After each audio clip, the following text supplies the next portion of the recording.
Sly saw a band as the means by which each member finds his or her own voice. While he is the source of vision, the emotion of every singer, his included, has been authentic because that vision is shared. I think this is so because Sly's vision, whether one of affirmation as it was in the 60s or negation as it is on Riot, is always an attempt at liberation. It is Sly's musical authority that gives his singers freedom, that builds a home where freedom seems worth acting out. The singing on the Family's records, complex, personal, and unpredictable, really was something new, as opposed to the Temptations or the Jackson 5, whose records were not inspired by Sly's sound so much as they formalized it, just as earlier Motown imposed order on the risky spontaneity of gospel music. What you hear in Sly's music are a number of individuals who have banded together because that is the way they can best express themselves as individuals. It's the freedom of the street, not the church. This was made explicit in Everybody is a Star. That meant not that everyone lives in the spotlight, but that every man and woman finds moments of visibility appropriate to what he or she has to give. On Riot, Sly took this aesthetic of the group that sings like a band plays,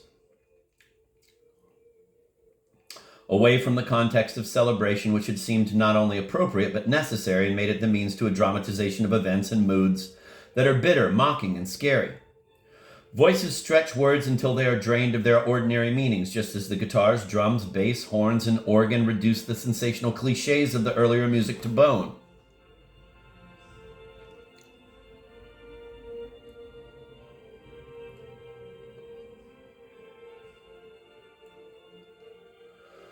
I'm going to reread that. Voices stretch words until they are drained of their ordinary meanings, just as the guitars, drums, bass, horns, and organ reduce the sensational cliches of the earlier music to bone. The superstar clothes are removed piece by piece, and what is left in a weird and modern way is the blues.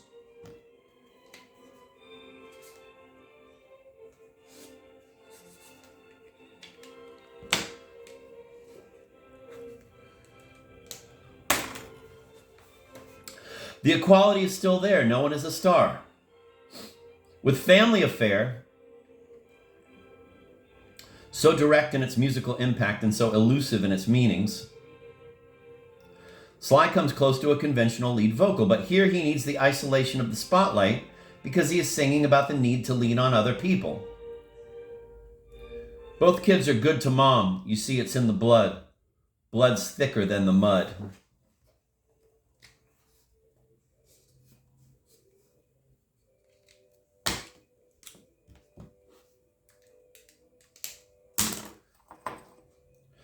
He sings from a distance, preaching, trying to explain something that matters. Some people give up on you, some don't, no matter what you do. Sometimes it's important to find out who's who. Sly presented this to the top 40 audience like a philosophy lesson, holding out knowledge he had paid for. You, it's a family affair, don't know who turned you in.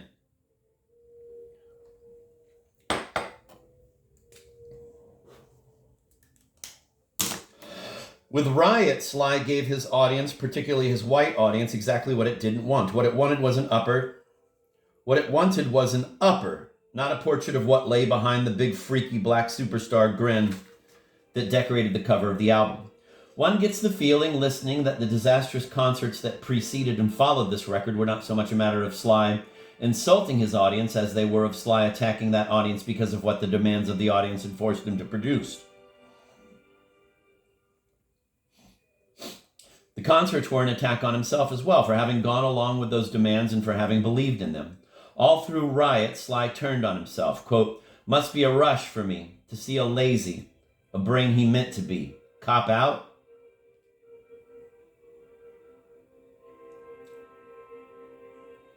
He removed the question mark in the next verse and ultimately covered the question with poison. Dying young is hard to take. Selling out is harder. Wow.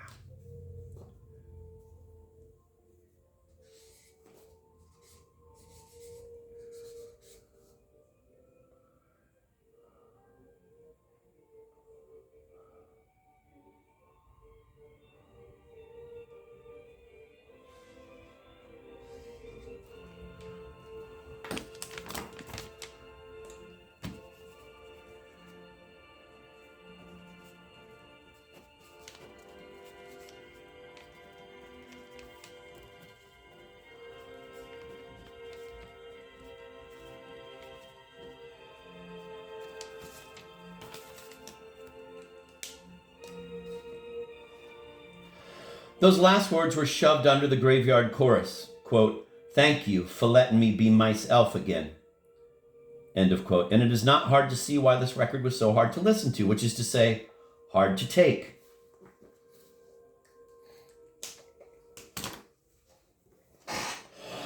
The bonds of a peculiar aesthetic democracy held one last time to reveal a world of terror and falsehood, that moment when Stagger Lee runs into the limits his role was meant to smash. The same limits that turned Selma into Attica. The same limits that turned Selma into Attica and Satisfaction into You Can't Always Get What You Want. The endless fantasies piled onto the Stagger Lee myth over the years were simple proof of the force of those limits, of the need to transcend them. But the fantasy, remade again and again, had its own force. It created new Stagger Lees. Stagger Lee is a free man because he takes chances and scoffs at the consequences.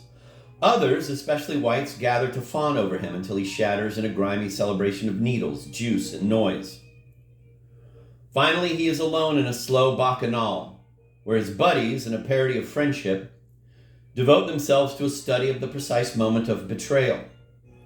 Out of this disaster, the man who lives it sometimes emerges whole. Malcolm did. Sometimes he dies young. Sometimes he cops out.